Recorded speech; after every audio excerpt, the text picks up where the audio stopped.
ilmu yang besar. Sebab kaidahnya begini, berbunyi syaraful ilm syaraf ulumihi. Ulama mengatakan kemuliaan ilmu itu dilihat dari bagaimana mulianya yang dipelajari. Syaraful ilm syaraf ulumihi. Kemuliaan ilmu itu dilihat dari apa yang dipelajari, tentang apa. Berarti kalau mempelajari tentang kalamullah, Al-Quran, firman Allah Subhanahu wa taala, berarti ilmu yang agung, ilmu yang mulia. Sebab tidak ada satu kemuliaan yang lebih mulia daripada kalamullah, Al-Quranul Karim. Dia pedoman hidup manusia. Iya, di awal surah Al-Baqarah saja Allah sebutkan tentang Al-Quran. Alif Lam Mim, dzalikal kitab la raiba fihi hudan lil muttaqin. Inilah kitab Al-Quran yang tidak ada keraguan di dalamnya, sebagai petunjuk untuk manusia. Dia adalah petunjuk dan pedoman, pegangan hidup, penghilang dari kesedihan. Allah berfirman, "Faman a'rada 'an dzikri fa inna lahu ma'isyatan dhanka." Siapa yang berpaling dari Al-Quran, dari mengingatku, maka dia mendapatkan kehidupan yang sempit. Allah berfirman juga, "Ala bi dzikrillahi tatma'innul qulub." Ketahuilah dengan mengingat Allah Subhanahu wa taala hati menjadi tenang.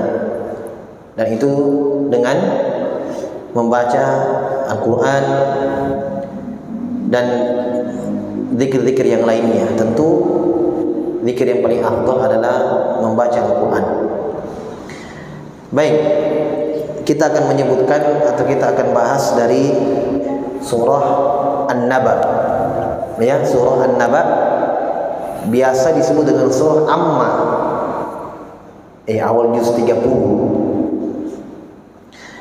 Taib. Jamaah sekalian yang dimuliakan oleh Allah Subhanahu wa taala, surah An-Naba artinya berita. Naba artinya berita. Nih. Jadi kalau orang namanya Den Naba, Naba artinya berita bahasa Arab. Naba artinya berita. Khabar. Nah, surah An-Naba. Surah An-Naba biasa disebut surah Amma karena diawali dengan Amma yatasaalu. Surah ini adalah surah Makkiyah. Nah, ini saya sebutkan sedikit ilmu tentang Al-Quran. Dalam Al-Quran surah itu terbagi dua. Ada surah Makkiyah dari kata Mekah, ada surah Madaniyah dari kata Madani, Madinah. Kenapa dikategorikan surah ini Makkiyah, surah ini Madaniyah? Yaitu bukan dilihat dari tempat turunnya. Tidak. Ada yang mengatakan surah Makkiyah turun di Mekah, surah Madaniyah turun di Madinah. Itu kurang tepat. Kenapa kurang tepat? Karena ada surah yang turun, dia surah Madaniyah, tapi turun di Mekah. Surah Al-Maidah. Turun firman Allah, "Al-yawma akmaltu lakum dinakum wa atmamtu 'alaikum ni'mati wa raditu lakum Islam Madinah." Ini turunnya di Mekah di hari Arafah. Nabi sedang berkhutbah di padang Arafah tanggal 9 Zulhijjah. Turunnya di Mekah, itu Arafah di Mekah. Yang sudah haji tahu, yang sudah umroh tahu. Tapi Al-Maidah disebut dengan surah Madaniyah. Surah Madaniyah berarti dikategorikan Makkiyah dan Madaniyah itu bukan tempat turunnya, tapi kapan dia turun. Olehnya itu para ulama menyebutkan surah Makkiyah itu turun sebelum hijrah, dan surah Madaniyah turun setelah hijrahnya Nabi ke Madinah. Dimanapun dia turun, ingat ya, dimanapun dia turun, mau di Mekah mau di Madinah, yang penting dilihat kalau setelah hijrahnya Nabi ke Madinah maka dikategorikan surah Madaniyah. Kalau sebelum hijrahnya Nabi ke Madinah dikategorikan surah Makkiyah. Juz 30 Al-Ikhlas, Al-Qari'ah, di belakang-belakang dari Al-Quran juz 30 itu hampir semua Makkiyah. Hampir semua Makkiyah. Mungkin ada bertanya, kenapa Ustaz Makkiyah?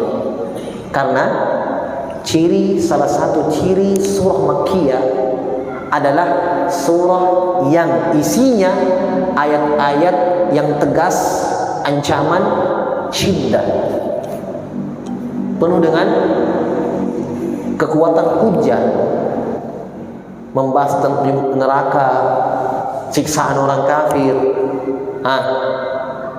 Mungkin ada yang bertanya, kenapa surah Makkiyah cenderung ayat-ayatnya ancaman hari kiamat? Coba lihat Al-Zalzalah, kiamat misalnya. Al-Qari'ah, kiamat lagi artinya. Jadi kalau surah-surah yang begini ini itu tanda Makkiyah. Kenapa? Karena turun ayat ini al-mukhatab, yang dihitung arah pembicaraannya adalah orang-orang Quraisy, keras, penentang. Iya, makanya ayat-ayat yang turun sebelum berhijrah mereka arahnya makanya keras, ancaman neraka, azab, hari kiamat. Coba kita buka Al-Quran, Al-Qari'ah, Az-Zalzalah, itu semuanya Makkiyah. Dan yang lainnya dari surah-surah di juz 30. Adapun surah Madaniyah yang turunnya setelah berhijrahnya Nabi ke Madinah, kan orang sudah muslim, mukmin, beriman, maka ayatnya cenderung lebih lembut tentang penyempurnaan syariat, hukum-hukum sholat, hukum-hukum puasa, zakat, haji, umroh. Makanya Al-Baqarah Madaniyah isinya hukum-hukum banyak, hukum puasa, hukum utang piutang, hukum kiblat, di situ semua. Di Al-Baqarah ada surah itu yang ayat yang paling panjang di belakang Al-Baqarah tentang utang piutang.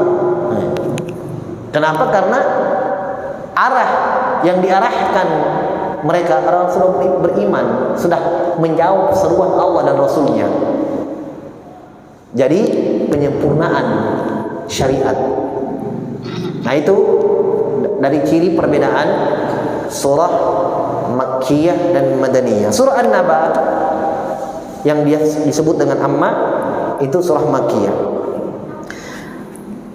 Allah Subhanahu wa taala berfirman, ya mungkin ada yang punya handphone bisa dilihat kalau ada terjemahan Al-Qur'an di handphonenya bisa. Allah berfirman, Bismillahirrahmanirrahim, amma yatasaalun 'anil naba'il 'adzim alladzi hum fihi mukhtalifun kalla saya'lamun thumma kalla saya'lamun.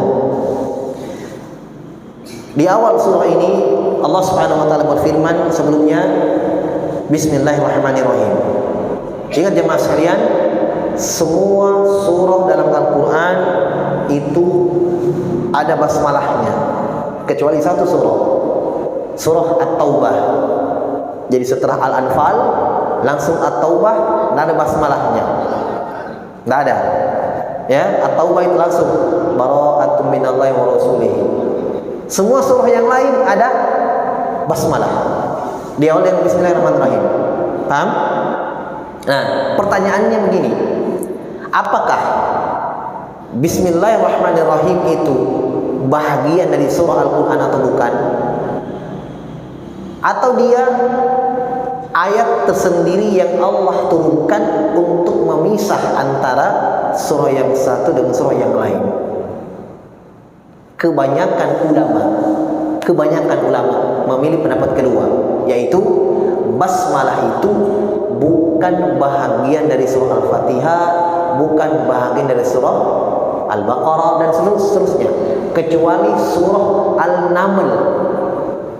Nah, surah An-Naml memang di tengah-tengahnya itu, di dalam surah An-Naml ada basmalah tentang kisah Nabi Sulaiman. Iya kan? Dan Nabi Sulaiman kirim surat kepada Bilqis yang bawa burung hudhud. Ya. Suratnya isinya ajakan Islam karena Bilqis menyembah matahari. Jadi kisahnya panjang, ringkas cerita, burung hudhud ini yang antar surat. Karena memang kebetulan dia yang dapat itu, bilang di sana ada perempuan yang menyembah matahari. Jadi Nabi Sulaiman ketika mengumpulkan pasukan-pasukannya, semua binatang-binatang ada. Kenapa ada ini tempat yang kosong ini? Mana burung hudhud ini? Panggil, cari. Kalau tidak saya potong dia, saya sembelih dia. Ternyata burung hudhud terbang, datang bawa berita bahwa saya ketemu di sana ada kaum yang menyembah matahari dan pemimpinnya ada seorang ratu. Itulah Bilqis. Jadi Nabi Sulaiman kalau tidak dikeberitakan sama burung hudhud ini, dia tidak tahu berita itu, tidak tahu bahwa di sana ada kerajaan lain dipimpin seorang wanita. Ini menunjukkan bahwa Nabi Sulaiman tidak tahu perkara gaib. Iya, yang ajarkan, yang kasih tahu burung. Ringkas cerita, burung ini suruh antar surat. Tepat dia lemparkan di depan ratu itu Bilqis. Bilqis mengatakan dalam Al-Quran, innahu min Sulaiman wa innahu bismillahirrahmanirrahim. Telah datang kepadaku surat yang agung dari Sulaiman, isinya sebut bismillahirrahmanirrahim. Jadi kalau ini bagian dari surah An-Naml, karena di dalamnya memang bukan kita bahas yang pertamanya, tapi di dalamnya surah An-Naml ada basmalah. Paham ya? Selain itu, basmalah yang disebutkan di awal surah, semua surah kecuali tadi surah Taubah, itu kebanyakan ulama memilih bahwa dia bukan bagian dari surah itu. Dia hanya ayat tersendiri yang Allah turunkan untuk memisah antara surah dan surah. Paham? Dalilnya ada. Dalilnya adalah dalam hadis Bukhari dan Muslim dari Abu Hurairah radhiyallahu anhu, ketika seorang hamba membaca Al-Fatihah. Itu kan Allah jawab ya. Kata Nabi sallallahu alaihi wasallam, "Idza qala 'abdi", Allah berfirman, "Idza qala 'abdi alhamdulillahi rabbil alamin", qala Allah, "Hamidani 'abdi". Allah memujiku. Kata Nabi, Allah berfirman lagi, ketika hambaku membaca Ar-Rahmanir Rahim, Allah jawab lagi, "Asna alayya 'abdi", hambaku mengulangi pujian-pujian kepadaku. Dan seterusnya sampai akhir surah Al-Fatihah. Kata para ulama, kalau basmalah ini bahagian Al-Fatihah, pasti Allah katakan kalau hambaku baca Bismillahirrahmanirrahim. Tapi dimulai dari Alhamdulillah. Berarti basmalah di awal Al-Fatihah bukan bahagian dari surah Al-Fatihah. Paham? Dalil kedua yang mereka pakai, ada hadis bunyinya begini. Satu surah dalam Al-Quran jumlahnya 30 ayat, 30 ayat. Siapa yang membaca surah itu pada malam hari akan mendapatkan syafaat pada hari kiamat. Surah itu adalah surah Al-Mulk. Tabarakalladzi biyadihil mulk wa huwa ala kulli syai'in qadir. Dibuka Al-Quran, ternyata pas 30 ayat dari Tabarakalladzi biyadihil mulk. Berarti kalau basmalah bahagian dari surah Al-Mulk, berarti berapa? 31. Berarti bukan bahagian dari surah Al-Mulk dia, karena pas 30 ayat. Nabi katakan ada satu surah dalam Al-Quran jumlahnya 30 ayat. Nah, dari dua dalil ini mereka simpulkan berarti basmalah itu di awal setiap surah itu bukan bahagian dari surah itu. Paham ya? Dia hanya ayat tersendiri yang Allah Subhanahu wa taala turunkan untuk memisah antara surah yang satu dengan surah yang lain. Di sini juga Allah Subhanahu wa taala berfirman, ya, Bismillahirrahmanirrahim. Kata Allah, amma yatasaalun. tentang apa mereka bertanya-tanya? Anin naba'il azim, dari berita yang besar. Nanti kita sebutkan tafsirnya. Ini terjemahannya dulu. Alladzi hum fihi yakhtalifun. Alladzi hum fihi mukhtalifun, yang mereka itu berselisih tentangnya. Berselisih tentangnya. Dikatakan oleh Syekh Abdul Rahman Nasir As-Sa'di rahimahullahu taala, amma yatasaalun, maknanya an ayyi syai'in yatasaalul mukadzibuna bi ayatillah, tentang apa mereka bertanya-tanya, tentang berita yang besar. Berita yang besar, naba, makanya dinamakan surah naba, karena mereka bertanya-tanya tentang berita itu apa.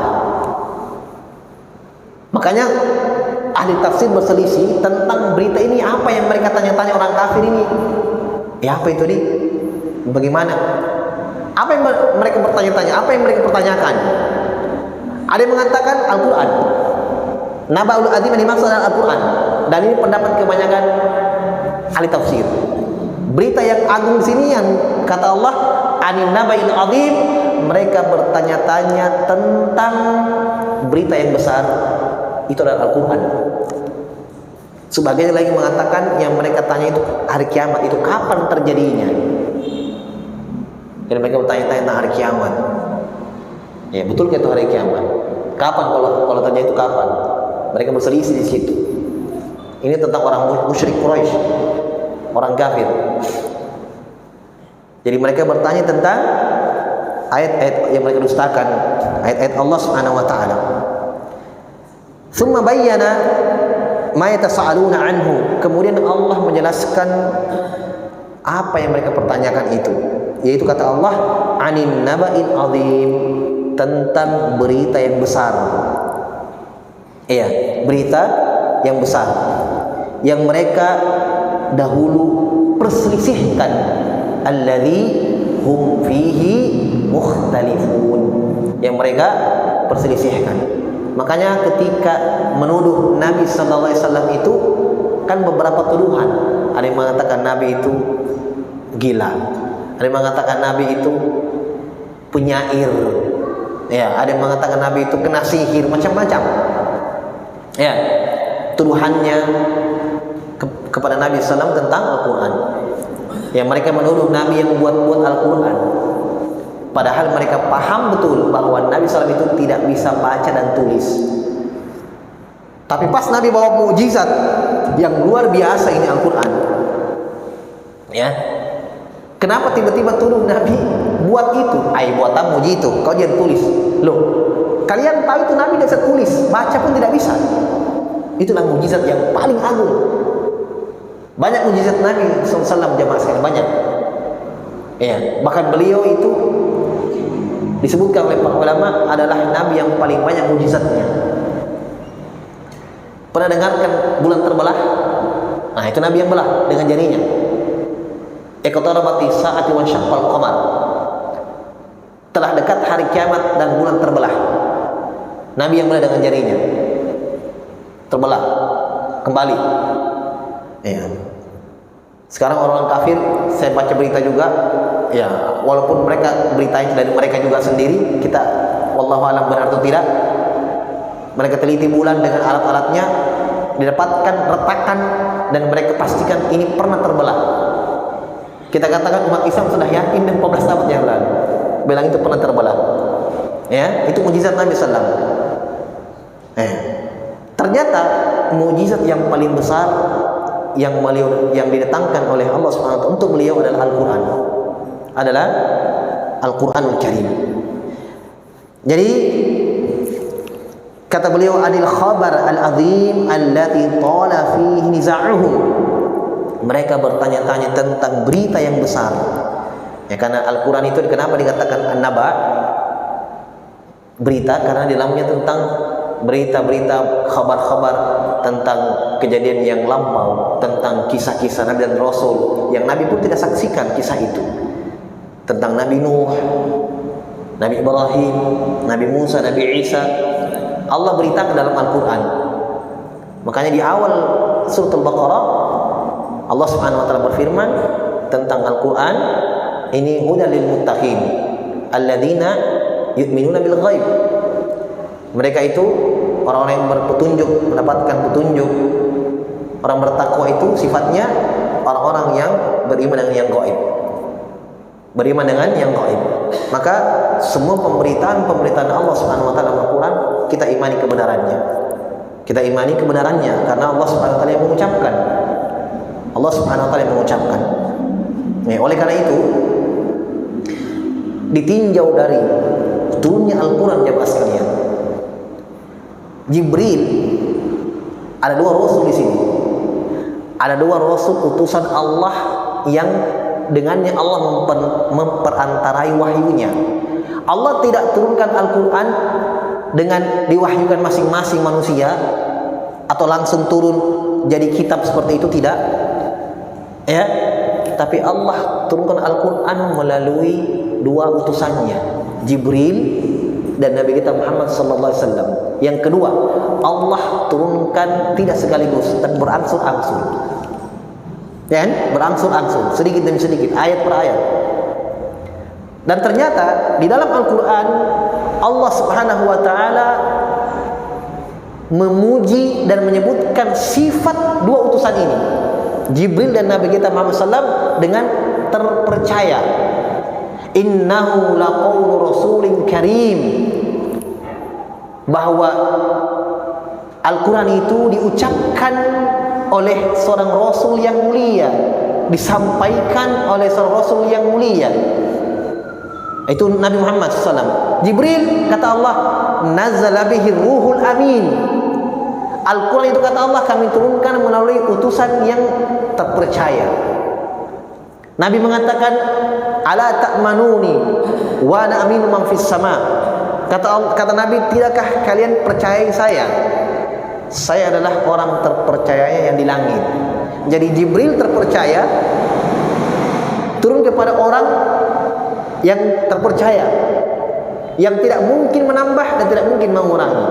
Mereka hanya menyampaikan apa yang Allah sampaikan, tanpa menambah, tanpa mengurangi. Meninjau ini semua jamaah sekalian, ini jelas menunjukkan akan keagungan yang dibawa itu Al-Quran. Ya kan? Karena yang menyampaikan ini malaikat kepada Nabi Muhammad SAW dipilih dua-duanya dengan sifatkan terpercaya. Berarti Al-Quran dijamin keasliannya. Ditambah lagi Allah yang jamin akan dari perubahan, penggantian dan seterusnya. Inna nahnu nazzalna dzikra wa inna lahu lahafizun. Kamilah yang turunkan Al-Quran dan kami yang akan menjaganya. Diturunkan lagi di malam yang luar biasa, di bulan yang penuh dengan keberkahan, di malam Lailatul Qadar. Itulah Al-Quran. Makanya dikatakan Nabul Azim. Nah, ini yang mereka penasaran ini, orang-orang musyrikin Quraisy. Mereka bertanya-tanya tentang Al-Quran itu. Iya, yang kata beliau, alladzi tala fi niza'uhum, yang dari dahulu mereka berselisih. Mereka perselisihkan, tidak percaya. Jadi bertanya-tanya itu sebenarnya bukan ingin tahu. Pertanyaan-pertanyaan pengingkaran. Ya, itu ada ya, pertanyaan tapi pengingkaran sebenarnya. Betulkah? Betulkah itu? Tanya tapi memang dalam rangka untuk menolak. Itu yang ada orang musyrikin. Jadi bertanya-tanya tentang Al-Quran bukan untuk mempelajarinya, menerimanya, tidak, tetapi karena mengingkari, memang mengingkari Al-Quran. Wantashara fihi khilafuhum, dan tersebar perselisihan mereka ala wajhi takdzib wal istib'ad. Pertanyaannya itu karena mendustakan dan menganggap itu tidak mungkin. Makanya Allah tantang dalam Al-Quran, wa in kuntum fi raibin mimma nazzalna ala abdina fa'tu bi suratin min mithlihi. Kata Allah, kalau kalian memang ragu balik, tidak menganggap itu, kalian anggap itu buatannya Muhammad, buat yang semisal. Tidak usah 30, tidak usah 114 surah, Tidak usah 6.600 sekian ayat. Faktu di surah. Kata Allah, datangkan satu surah saja, buat yang semisal. Ditantang oleh Allah Subhanahu wa ta'ala. Tidak ada yang mampu juga. Katanya kalian tuduh Nabi membuat dengan tangannya. Buat nih paling semisal. Padahal jamaah sekalian, itulah tadi kita katakan ini memang mukjizat. Padahal orang-orang Arab itu diberikan diberikan kemampuan untuk pandai membuat syair. Makanya mukjizat Nabi dan Rasul itu sesuai dengan kebiasaan kaumnya. Nabi Musa sihir. Mukjizat Nabi Musa di zaman itu Fir'aun dan orang-orang itu terbiasa dengan sihir. Banyak penyihir-penyihir yang hidup di masa itu. Maka mukjizatnya Musa, tongkat jadi ular. Ya kan? Melawan sihirnya. Nabi kita Muhammad SAW, orang Arab Quraisy pada waktu itu berada pada puncak kefasihan dan berbahasa. Mereka kalau bertengkar pakai syair. Susahnya itu kita buat syair. Orang harus belajar bahasa Arab, harus mempelajari kitab ini sampai pintar. Mereka kesehariannya, dan anak-anak kecilnya bersyair dan pas huruf-hurufnya, ahli mereka. Tapi Allah tantang mereka untuk membuat Al-Quran, tidak bisa. Itulah mujizat Al-Quran. Itulah mujizat Nabi kita Muhammad sallallahu alaihi wasallam. Wa huwa an-naba'ul ladzi la yaqbalu syak. Yang mereka pertanyakan itu adalah berita yang agung, yaitu Al-Quran, yang tidak ada sama sekali keraguan di dalamnya. Tidak ada yang mesti diragukan. Tidak ada yang mesti diragukan. Berita-beritanya tentang kejadian-kejadian yang akan terjadi dalam Al-Quran, tentang pemberitaan tentang siksaan Allah Subhanahu wa ta'ala, yang di dalamnya terdapat hikmah agar kita takut kepadanya, tentang kenikmatan orang-orang yang beriman di dalam surga. Allah beritakan semuanya tentang yang paling agung, tentang dirinya Allah Subhanahu wa ta'ala, tentang sifat-sifatnya, nama-nama dan sifat-sifatnya. Ini layak manusia, tidak ada keraguan di dalamnya. Wala yadkhuluhur raibu, kata beliau, tidak dimasuki dengan sama sekali keraguan. Tidak ada hal yang mesti diragukan di dalam. Kata Allah Subhanahu wa ta'ala, "Wa man asdaqu minallahi qila." Siapakah yang paling jujur ucapannya dari ucapan Allah? Manusia berucap tapi dicampuri dengan keraguan. Saya tanya sekarang, kenapa kalau manusia yang berucap itu mesti diragukan ucapannya? Mesti diragukan ucapannya. Karena ragunya orang yang mendengar. Ragunya orang yang mendengar berita yang disampaikan itu dengan beberapa sebab. Pertama, yang memberitakan itu bisa berbohong.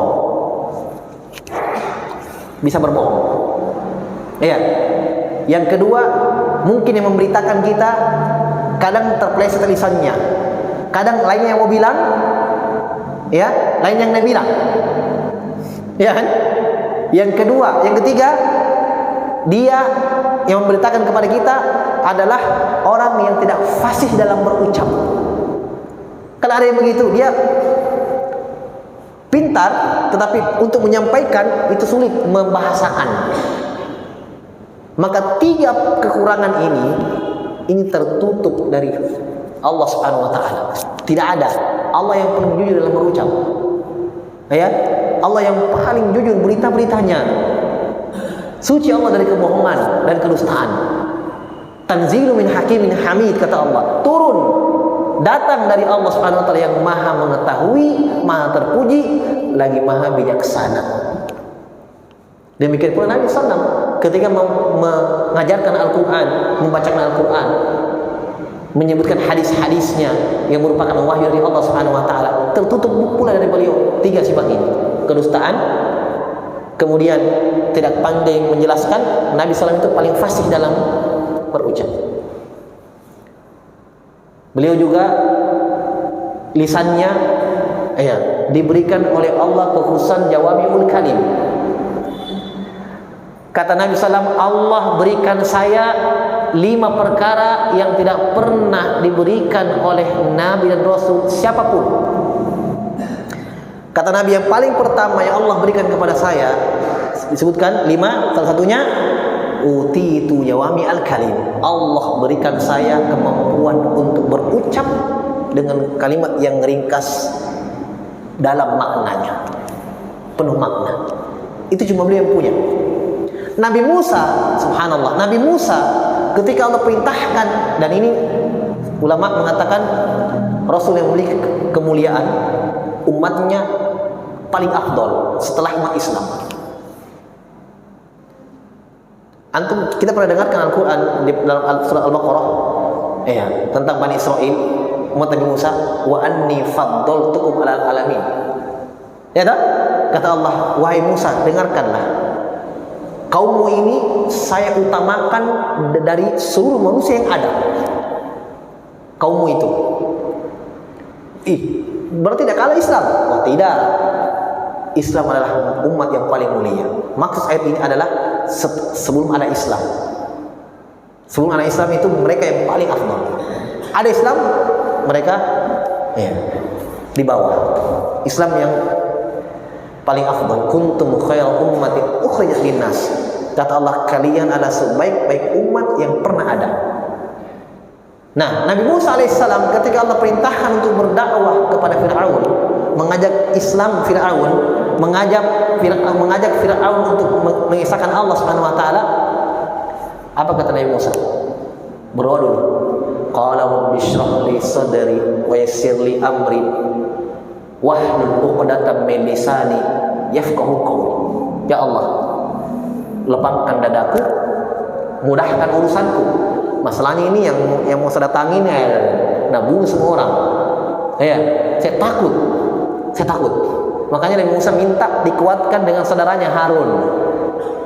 Nabi Musa mengatakan, saya tidak mampu sendiri. Nabi Musa berdoa, ya Allah, mudahkan saya, lapangkan dadaku. Wa yassir li amri, mudahkan urusanku. Wahlul 'uqdatam min lisani, lepaskanlah simpul ikatan di lidah saya, di lisanku. Maksudnya apa? Nabi Musa alaihissalam itu kalau berbicara kadang kurang dipahami. Subhanallah. Tapi beliau meminta kepada Allah agar mudah dipahami ucapannya. Yafqahu qawli. Ya Allah, buatlah Fir'aun dan pengikutnya memahami apa yang saya bilang. Itu Nabi Musa itu alaihissalam. Tapi Nabi kita Muhammad SAW tidak. Nabi itu diberikan kefasihan dalam berucap, jawami'ul kalim. Nabi kalau berucap ringkas, padat, penuh makna, fasih. Makanya kalau menjelaskan kepada para sahabat itu masuk ke dalam hatinya para sahabat, karena Nabi pilih bahasa-bahasa yang luar biasa, menancap kuat di dalam hati para sahabat radhiyallahu ta'ala anhum ajma'in. Baik. Jadi Al-Qur'anul Karim itu la yadkhuluhu raib, walakinnal mukadzibuna bi liqa'i rabbihim la yu'minun. Akan tetapi orang-orang yang mendustakan hari kiamat, kata beliau, itu tetap tidak beriman kepada Al-Quran. Al-Quran sudah menjadi tanda kekuasaan Allah Subhanahu wa taala, mukjizat yang besar, berita-beritanya itu paling benar. Tapi kata beliau, bersama dengan itu mereka tetap mendustakan Al-Quran. Walau ja'athum kullu ayah, walaupun datang kepada mereka semua tanda. Firaun kan 8 tanda diperlihatkan, 9. Ya kan? Kata Allah Subhanahu wa taala, walaqad ataina tis'a ayatin bayyinat. Kata Allah, wahai Firaun, kami telah memberikan kepadamu 9 tanda yang jelas. Kata Allah, saya telah berikan kepada Firaun 9 tanda. Apa itu 9 tanda? Disebutkan dalam surah Al-A'raf, kutu, kodok, darah. Bahkan disebutkan dalam kitab-kitab Israiliyat, kisah-kisah terdahulu. Itu Fir'aun di kerajaannya setiap buka tempat makanan isinya kodok. Buka lagi kodok, terhambur kodok. Dalam Al-Quran, dofadi', ya, kodok. Kemudian diganti lagi kutu wal kummal, kata Allah. Kutu lagi, di mana-mana kutu. Ya, darah lagi, di mana-mana darah. 9 tanda. Tapi kata Allah Subhanahu wa taala tidak beriman juga. Ya, tidak beriman, kesombongan, ya.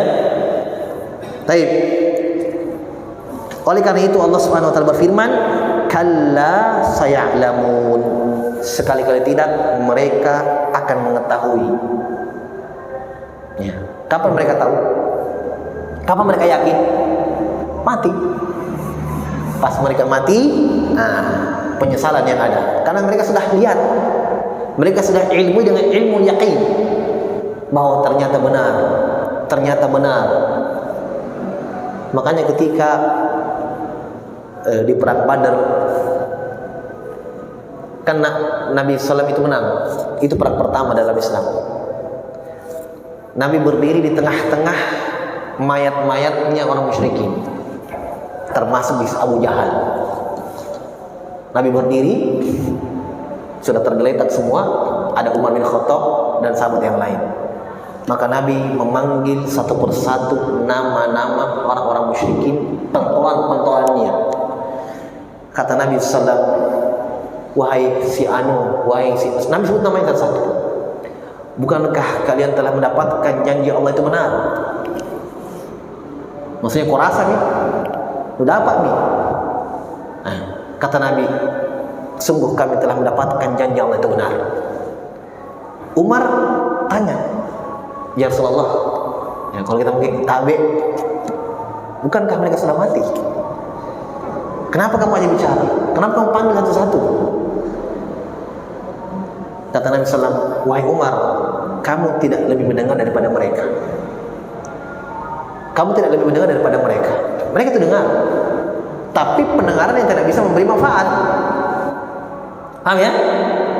Iya. Kata Allah, walau sami'u mastajabu lakum.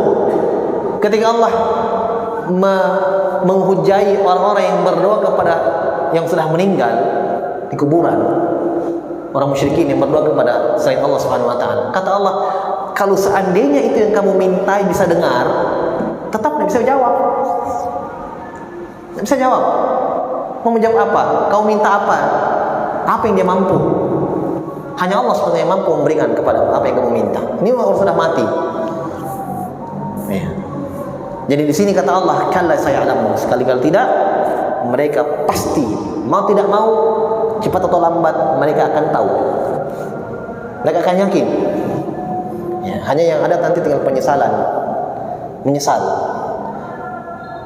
Saya'lamuna idza nazzala bihimul adab. Kata Syekh rahimahullah, mereka akan tahu maksudnya ketika turun kepada mereka siksaan itu. Azab. Dapat siksa kubur. Wah, belum nanti siksaan akhirat, baru siksa kubur. Iya. Tidak bisa. Mau kembali tidak bisa di dunia, tidak bisa, tidak mungkin.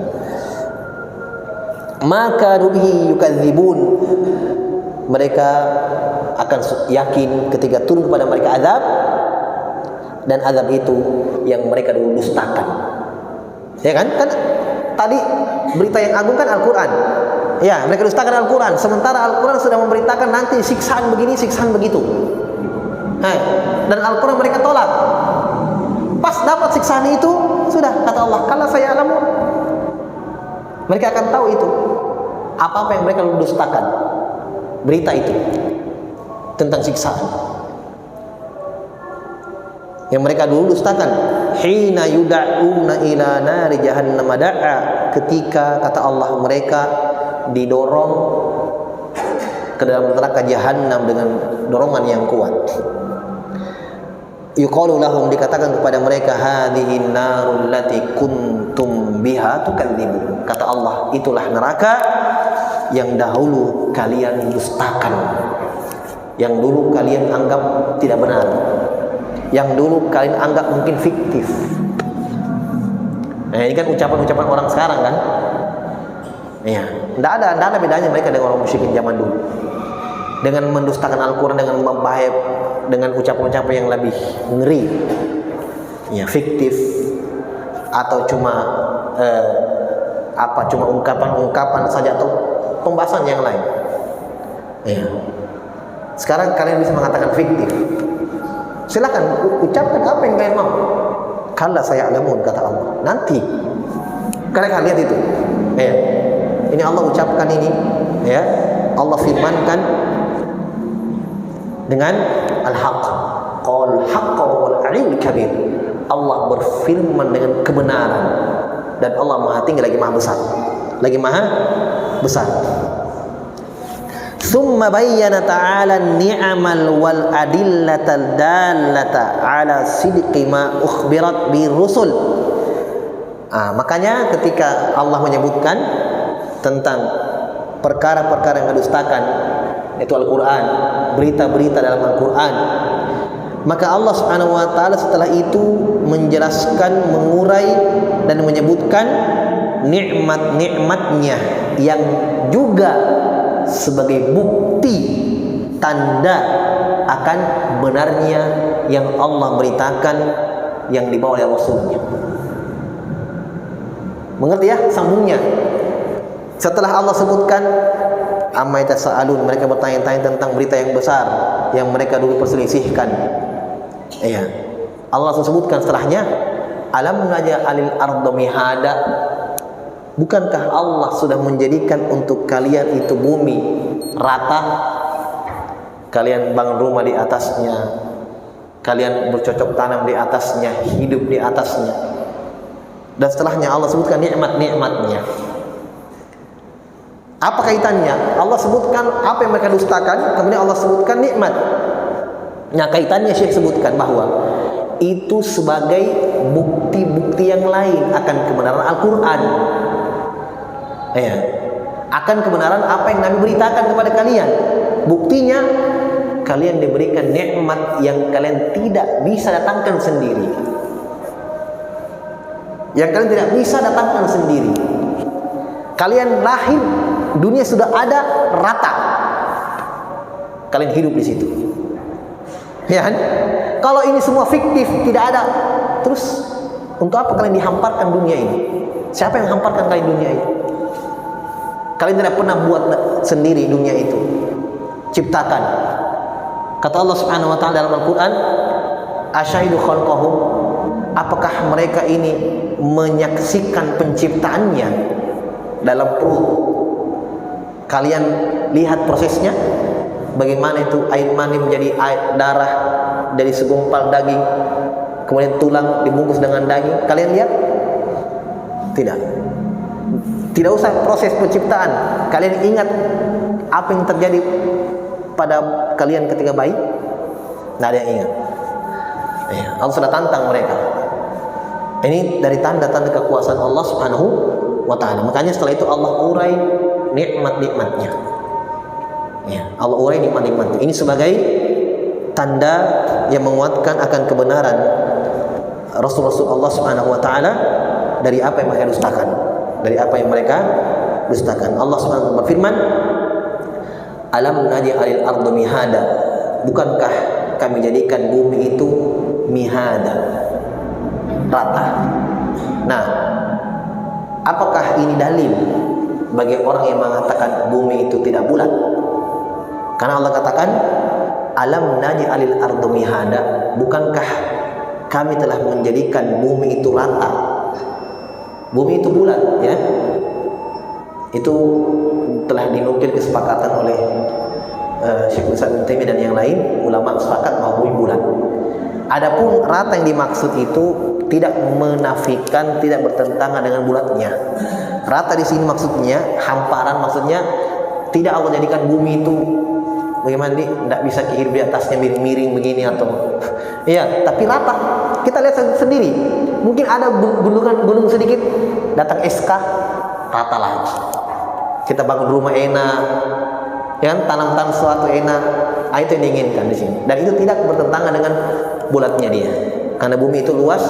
Ya, Allah Subhanahu ciptakan dari makhluknya. Ya Allah a'lam bishawab. Nanti kita lanjutkan membaca tafsirnya dari ayat yang ke-6. Ya, subhanakallah bihamdik, asyhadu an la ilaha illa anta astaghfiruka wa atubu ilaik. Wa akhiru da'wana alhamdulillah.